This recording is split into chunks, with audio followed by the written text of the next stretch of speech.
السلام علیکم ورحمۃ اللہ وبرکاتہ۔ ناظرین و سامعین، استقبال ہے آپ کا ہمارے یوٹیوب چینل دیار تھانوی پر۔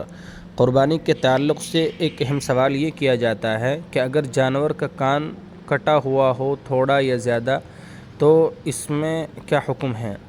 اس سلسلے میں جواب عرض یہ ہے کہ جانور کے کان کا تہائی یا اس سے زیادہ حصہ کٹا ہوا ہو تو اس کی قربانی جائز نہیں ہے، اور اگر کان کا تہائی حصے سے کم حصہ کٹا ہوا ہو تو اس کی قربانی جائز ہے۔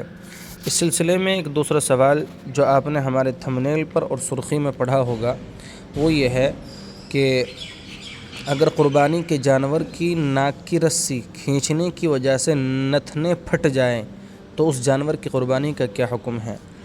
اس صورت کا جواب یہ ہے کہ قربانی کے جانور کی ناک کی رسی کھینچنے سے ناک کے نتھنے اگر اتنے پھٹ گئے ہوں اور ایسا بدصورت ہو گیا ہو کہ جس کی وجہ سے اس کا جمال اور خوبصورتی مکمل ختم ہو گئی ہو تو اس صورت میں اس جانور کی قربانی جائز نہیں ہوگی۔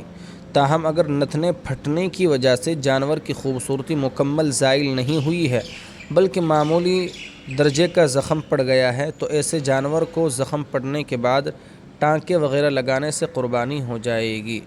اس طرح کی مزید ویڈیو سننے کے لیے آپ ہمارے چینل دیار تھانوی کو سبسکرائب کر کے ضرور رکھیں۔ اس ویڈیو کو شیئر اور لائک بھی کریں۔ شکریہ، جزاک اللہ خیرا و احسن الجزاء۔